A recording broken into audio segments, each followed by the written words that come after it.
할렐루야 성도 여러분, 오늘도 아까베 시간이 돌아왔습니다. 오늘도 주신 말씀을 통하여 힘을 얻고 위로를 얻는 시간이 될 수 있기를 바랍니다. 여러분, 오늘 우리는 열왕기하 14장 17절에서 29절 말씀을 통해 하나님의 자비와 인간의 책임이라는 주제로 함께 은혜를 나누고자 합니다. 이 본문은 우리에게 익숙하지 않은 이름들과 사건들로 가득 차 있지만 그 안에는 오늘날 우리의 삶에 깊이 적용될 수 있는 귀한 진리가 담겨 있습니다.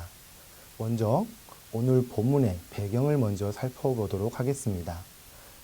지금 이스라엘과 유다 두 나라는 분열된 상태입니다. 한때 다윗과 솔로몬의 영광스러운 통치 아래 하나였던 나라가 이제는 서로 다른 길을 걸어가고 있습니다. 북쪽의 이스라엘은 여로보암 2세가, 남쪽의 유다는 아마샤가 다스리고 있습니다. 이 시기는 정치적으로나 영적으로나 매우 혼란스러운 때였습니다. 지도자들은 하나님의 뜻을 온전히 따르지 않았고 백성들 역시 우상 숭배에 빠져 있었습니다. 그럼에도 불구하고 하나님께서는 여전히 자비를 베풀고 계셨습니다. 이것이 바로 우리가 오늘 주목해야 할 첫 번째 포인트입니다. 하나님의 자비와 인간의 책임. 이 두 가지는 마치 동전의 양면과 같습니다. 한편으로 우리는 끝없는 하나님의 사랑과 인내를 경험합니다. 다른 한편으로 우리에게는 그 사랑에 합당하게 살아야 할 책임이 있습니다. 본문에 등장하는 아마샤와 여로보암 2세의 이야기를 통해 우리는 이 진리를 분명하게 볼 수가 있습니다. 아마샤는 여호와 보시기에 정직히 행하였으나 그 조상 다윗과는 같지 아니하였다라고 성경은 말합니다. 여로보암 2세에 대해서는 더 심각하지요. 그는 여호와 보시기에 악을 행하여 이스라엘에게 범죄하게 한 느밧의 아들 여로보암의 모든 죄에서 떠나지 아니하였다라고 기록되어 있습니다. 이들의 통치 아래에서 백성들의 영적 상태 역시 좋지 않았습니다. 그러나 놀랍게도 하나님은 여전히 자비를 베푸셨습니다. 26절과 27절을 보면 여호와께서 이스라엘의 고난이 심함을 보시고 이스라엘을 도와 구원하고자 하셨다라고 기록하고 있습니다. 여기서 우리는 중요한 질문을 하게 됩니다. 왜 하나님은 이토록 악한 백성들을 그냥 내버려 두지 않으셨을까요? 왜 그들에게 자비를 베푸셨을까요? 이것은 단순히 하나님의 성품 때문만이 아닙니다. 물론 하나님은 사랑과 자비의 하나님이십니다. 하지만 더 깊은 이유가 있습니다. 그것은 바로 하나님의 언약 때문입니다. 하나님은 아브라함과 맺으신 언약, 다윗과 맺으신 언약을 기억하고 계셨습니다. 이 언약들은 단순한 약속 이상의 것입니다. 이는 하나님의 구원 계획의 일부였습니다. 하나님은 이 타락한 백성들을 통해 궁극적으로는 메시아를 보내실 계획이었습니다. 이처럼 하나님의 자비는 우리의 이해를 넘어섭니다. 우리가 감히 상상할 수 없을 만큼 크고 깊습니다. 그러나 동시에 이 자비는 우리에게 큰 책임을 안겨주기도 합니다. 이어서 열왕기하 14장 24절을 보면 여로보암 2세에 대해서도 이렇게 기록하고 있습니다. 24절 말씀입니다. 여호와 보시기에 악을 행하여 이스라엘에게 범죄하게 한 느밧의 아들 여로보암의 모든 죄에서 떠나지 아니하였더라. 아멘. 여러분, 이 구절이 얼마나 무거운지 느껴지십니까? 여로보암 2세는 단순히 개인적으로 죄를 지은 것이 아닙니다. 그는 온 이스라엘 백성을 죄로 이끌었습니다. 이스라엘의 첫 번째 여로보암이 세운 금송아지 우상숭배의 전통을 그대로 이어받아 여로보암 2세는 계속해서 백성들을 영적인 타락의 길로 인도하였습니다. 이것은 하나님이 보시기에 가증한 일이었습니다. 우리는 여기서 지도자의 영향력이 얼마나 큰 것인지 다시 한번 깨닫게 되어집니다. 그런데 놀랍게도 바로 이런 시기에 하나님은 이스라엘을 구원하시지요. 26절과 27절 말씀을 보도록 하겠습니다. 이는 여호와께서 이스라엘의 고난이 심하여 매인자도 없고 노인자도 없고 이스라엘을 도울 자도 없음을 보셨고, 여호와께서 이스라엘의 이름을 천하에서 없이 하겠다고도 아니하셨으므로 요아스의 아들 여로보암의 손으로 구원하심이었더라. 아멘. 여러분, 이 구절에서 우리는 하나님의 마음을 엿볼 수가 있습니다. 하나님은 이스라엘의 고난을 보셨죠. 그들의 절망적인 상황을 깨달으셨습니다. 그리고 그들을 완전히 멸망시키지 않기로 결정하셨습니다. 대신 하나님은 여로보암 2세를 통해 이스라엘을 구원하시기로 하셨습니다. 이것이 얼마나 놀라운 일인지 이해하십니까? 하나님을 거역하고 백성들을 죄로 이끈 왕을 통해 구원을 베푸신 것입니다. 이것은 마치 독을 통해 해독제를 만드는 것과 비슷하죠. 하나님의 지혜와 자비가 얼마나 깊은지 우리는 여기서 분명히 볼 수가 있습니다. 25절을 또 보면 하나님은 실제로 여로보암 2세의 통치 기간 동안 이스라엘의 영토를 회복시키셨습니다. 25절 말씀입니다. 이스라엘의 하나님 여호와께서 그의 종 가드 헤벨 아미떼의 아들 선지자 요나를 통하여 하신 말씀과 같이 여로보암이 이스라엘 영토를 회복하되 하맛 어귀에서부터 아라바 바다까지 하였으니. 아멘. 이것은 하나님께서 아브라함과 맺으신 언약, 곧 그 땅을 이스라엘에게 주시겠다는 그 약속을 성취하신 것입니다. 비록 이스라엘 백성과 그들의 왕이 하나님께 신실한 모습을 보여주지는 못했지만 하나님은 여전히 그의 약속에 신실하셨습니다. 이러한 하나님의 자비로운 그 인내는 우리에게 무엇을 말해주고 있습니까? 첫 번째로 하나님의 사랑은 우리의 행위나 공로에 기반하지 않는다는 것이죠. 우리가 아무리 죄를 지어도 하나님은 여전히 우리를 사랑하십니다. 그리고 또 하나님의 계획은 우리의 실패나 불순종으로 인하여 좌절되지 않는다라는 것입니다. 하나님은 우리의 연약함에도 불구하고 그분의 뜻을 이루어 가십니다. 이제 남은 본문을 통해 인간 지도의 책임과 그 영향에 대해서 보도록 하겠습니다. 특별히 아마샤와 여로보암 2세의 통치를 비교해 보면서 지도자의 선택이 백성들에게 어떤 영향을 미치는지 한번 보도록 하겠습니다. 먼저 아마샤의 통치를 볼까요? 17절 말씀입니다. 이스라엘의 왕 요아스의 아들 요아스가 죽은 후에도 유다의 왕 요아스의 아들 아마샤가 15년간을 생존하였더라. 아멘. 이렇게 기록되어 있습니다. 그리고 18절에는 아마샤의 남은 행적은 유다 왕 역대지략에 기록되었다라고 말하지요. 이 구절들은 얼핏 보면 단순한 역사적 사실의 나열처럼 보여집니다. 하지만 우리가 열왕기하 14장의 앞부분을 함께 읽어보면 아마샤에 대한 더 자세한 평가를 발견할 수가 있는데요. 14장 3절 말씀 읽어드리겠습니다. 아마샤가 여호와 보시기에 정직히 행하였으나 그의 조상 다윗과는 같지 아니하였으며 그의 아버지 요아스가 행한 대로 다 행하였어도 라고 기록하고 있습니다. 여러분, 이 평가가 얼마나 아쉬운지 느껴지십니까? 아마샤는 정직히 행하였다라고 합니다. 분명히 긍정적인 평가입니다. 하지만 그는 다윗과 같지 아니하였다라고 하지요. 다윗은 하나님의 마음에 합한 사람이었습니다. 아마샤는 그 정도의 신앙적 열정과 헌신에는 미치지 못했던 것 같습니다.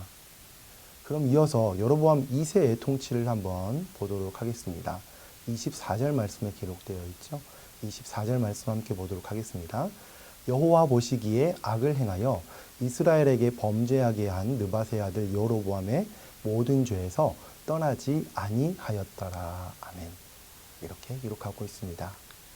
여로보암 2세는 단순히 개인적으로도 죄를 지은 것이 아니라 온 이스라엘 백성을 죄로 이끌었습니다. 이 두 명의 왕, 이들의 통치를 비교해 보면 우리는 지도자의 선택이 얼마나 큰 영향을 미치는지를 알 수가 있게 됩니다. 아마샤는 완벽하지는 않았지만 적어도 정직히 행하였다라고 평가받습니다. 반면 여로보암 2세는 악을 행하여 이스라엘에게 범죄하게 하였다라고 기록합니다. 이것이 주는 교훈은 무엇입니까? 우리 모두는 각자의 위치에서 지도자의 역할을 감당하고 있죠. 가정에서, 또 직장에서, 또 교회에서 우리는 누군가에게는 반드시 영향을 미치고 있습니다. 우리의 선택, 우리의 행동이 다른 어떤 이들에게 어떤 영향을 주고 있는지 우리가 한번 깊이 생각해 보아야 합니다. 특히 24절의 표현을 보시기 바랍니다. 여로보암 2세는 이스라엘에게 범죄하게 하였다라고 기록하지요. 이것은 지도자의 죄가 단순히 개인의 문제로 끝나지 않음을 보여주고 있습니다. 지도자의 죄는 공동체 전체를 타락시킬 수 있는 것입니다. 이것은 우리에게 큰 경고가 됩니다. 우리가 가진 영향력을 우리가 어떻게 사용하고 있습니까? 우리는 다른 이들을 하나님께로 이끌고 있습니까? 아니면 여로보암처럼 죄로 이끌고 있습니까? 동시에 이것은 우리에게 큰 책임을 안겨주지요.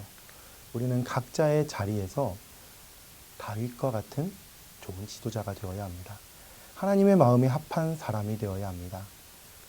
그럴 때 우리는 우리 주변의 사람들, 나아가 우리 사회 전체를 하나님에게로 이끌 수가 있을 것입니다.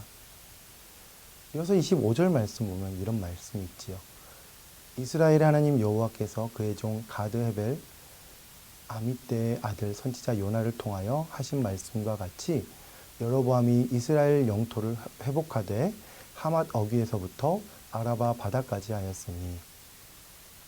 여러분, 이 구절에서도 우리는 몇 가지 중요한 점을 발견할 수가 있지요. 먼저 하나님께서는 선지자를 통하여 말씀을 하셨다라는 것입니다. 여기서 요나라는 선지자를 통해 예언하셨는데 우리가 잘 아는 그 요나 맞습니다. 하나님은 언제나 그의 뜻을 미리 알려주십니다. 이는 우리에게 큰 위로가 되죠. 하나님은 결코 우리를 어둠 속에 내버려 두지 않으시고 항상 그의 계획을 알려주시고 우리를 인도하십니다. 또 주목할 것은 하나님의 말씀이 그대로 성취되었다라는 것입니다. 말씀과 같이. 여로보암이 이스라엘의 영토를 회복하였다라고 합니다. 이것은 하나님의 말씀이 얼마나 신실한지를 보여주지요. 하나님께서 말씀하신 것은 반드시 이루어집니다. 그런데 더 놀라운 것이 있죠. 이 약속의 성취가 누구를 통해 이루어졌습니까? 바로 여로보암 2세를 통해서입니다. 우리가 앞서 살펴본 대로 여로보암 2세는 여호와 보시기에 악을 행하여 이스라엘에게 범죄하게 한 왕이었습니다. 그럼에도 불구하고 하나님은 이 불완전한 도구를 사용하여 그의 약속을 성취하셨습니다. 이것은 우리에게 큰 희망을 주고 있습니다. 하나님은 우리의 부족함이나 실패에도 불구하고 그의 뜻을 이루어 가십니다. 우리가 완벽하지 않다고 해서 하나님께 쓰임 받을 수 없는 것이 아니지요. 오히려 하나님은 우리의 연약함을 통해서 그의 능력을 나타내신다라는 것입니다. 더 이어서 26절, 7절 말씀을 함께 보도록 하겠습니다. 이는 여호와께서 이스라엘의 고난이 심하여 매인자도 없고 노인자도 없고 이스라엘을 도울 자도 없음을 보셨고 여호와께서 또 이스라엘의 이름을 천하에서 없이 하겠다고도 아니하셨으므로 요아스의 아들 여로보암의 손으로 구원하심이었더라. 아멘.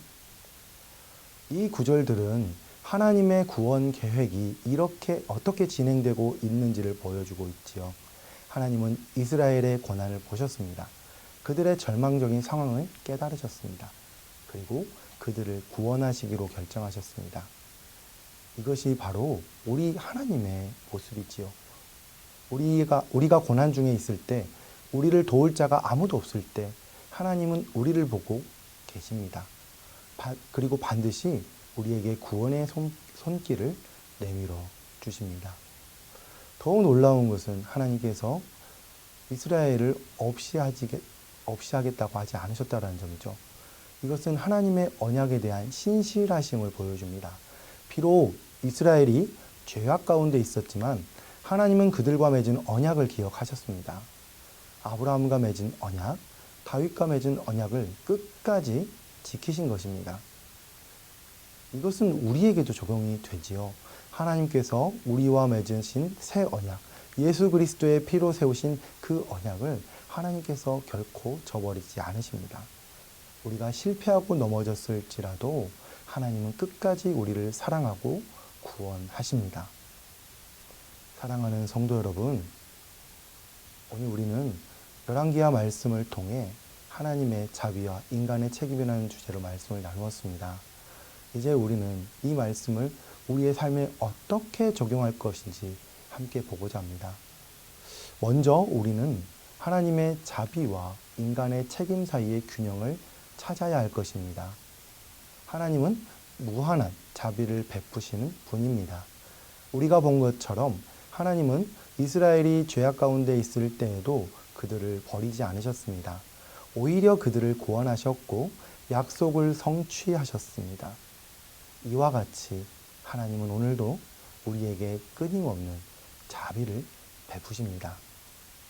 하지만 동시에 우리는 이 자비에 합당한 삶을 살아야 할 책임이 있습니다. 여로보암 2세처럼 하나님의 은혜를 당연하게 여기고 죄악 가운데 살아서는 안 됩니다. 오히려 아마샤처럼 비록 완벽하지는 않더라도 하나님 보시기에 정직하게 살아가려고 우리는 노력해야 합니다. 우리는 매일 이 균형을 찾기 위해 노력해야 합니다. 하나님의 은혜를 깊이 깨닫고 감사하면서도 동시에 그 은혜에 합당한 삶을 살아가기 위해 힘써야 합니다. 이것이 바로 성숙한 그리스도인의 모습입니다. 둘째, 우리는 하나님의 인내하심에 대한 깊이 감사를 해야 한다는 것입니다. 본문에서 우리는 하나님께서 얼마나 오래 참으시는지를 보았습니다. 이스라엘이 계속해서 하나님을 배반하였음에도 불구하고 하나님은 그들을 완전히 버리시지 않으셨습니다. 오히려 그들을 구원하시고 회복시키셨습니다. 이와 같이 하나님은 우리에게도 인내를 베푸십니다. 우리가 실수하고 넘어졌을 때에도 하나님은 우리를 버리지 않으십니다. 오히려 우리가 돌아오기를 기다리십니다. 이 놀라운 인내에 대해 우리는 깊이 감사해야 합니다. 그리고 이 감사는 단순한 감정에 그쳐서는 안 될 것입니다. 우리는 이 감사를 행동으로 옮겨야 합니다. 하나님의 인내하심에 대한 올바른 응답은 회개하고 돌이키는 것입니다. 오늘 이 시간 우리 모두 하나님 앞에 겸손히 나아가 우리의 죄를 고백하고 용서를 구할 수 있는 시간이 될 수 있기 바랍니다. 마지막으로 우리는 개인과 공동체의 삶에서 하나님의 뜻을 따르기로 결단해야 합니다. 본문에서 우리는 지도자의 선택이 얼마나 큰 영향을 미치는지를 보았습니다. 우리 각자는 자신의 자리에서 지도자이지요. 가정에서, 직장에서, 교회에서 우리는 누군가에게 영향을 미치며 살아가고 있습니다. 그렇기에 우리는 더욱 하나님의 뜻을 따라 살아가야 합니다. 우리의 선택, 우리의 행동이 다른 이들을 하나님께로 이끄는 것이 되어야 합니다. 이것을 위해 우리는 매일 하나님의 말씀을 묵상하고 기도하며 성령의 인도하심을 구해야 합니다. 사랑하는 성도 여러분, 오늘 말씀을 통해 우리는 하나님의 크신 자비와 우리의 책임에 대해서 들었습니다. 이제 우리 모두 이 말씀을 가슴에 새기며 살아갈 수 있기를 바랍니다. 하나님의 자비에 감사하면서도 그 자비에 합당한 삶을 살아가기 위해 힘쓰도록 합시다. 우리의 삶이 하나님의 영광을 나타내는 삶이 될 수 있도록 우리가 노력하는 모두가 될 수 있기를 소망합니다. 기도하겠습니다. 하나님 아버지, 오늘 열왕기와 14장 말씀을 통해 우리에게 놀라운 진리를 가르쳐 주심에 감사드립니다. 주님의 끝없는 자비와 인내를 다시 한번 깨닫게 하시니 감사드립니다. 우리의 부족함에도 불구하고 여전히 우리를 사랑하시고 인내하시는 그 주님의 은혜에 감사드리며 이스라엘을 향한 주님의 신실하심처럼 오늘도 우리를 향한 주님의 언약을 지키시는 그 사랑을 감사할 수 있게 하여 주시옵소서. 주님, 우리가 이 은혜에 합당한 삶을 살아가게 하여 주시옵소서. 우리가 각자의 자리에서 선한 영향력을 끼치는 지도자가 될 수 있게 하여 주시옵소서. 가정과 직장 그리고 교회에서 우리가 있는 그 모든 곳에서 우리의 삶이 주님의 뜻을 따라가는 삶이 될 수 있게 하여 주시옵소서. 주님, 우리의 연약함을 고백합니다. 주님의 도우심 없이는 한순간도 살아갈 수 없음을 깊이 깨닫습니다. 우리와 함께 하셔서 우리를 인도하여 주시옵소서.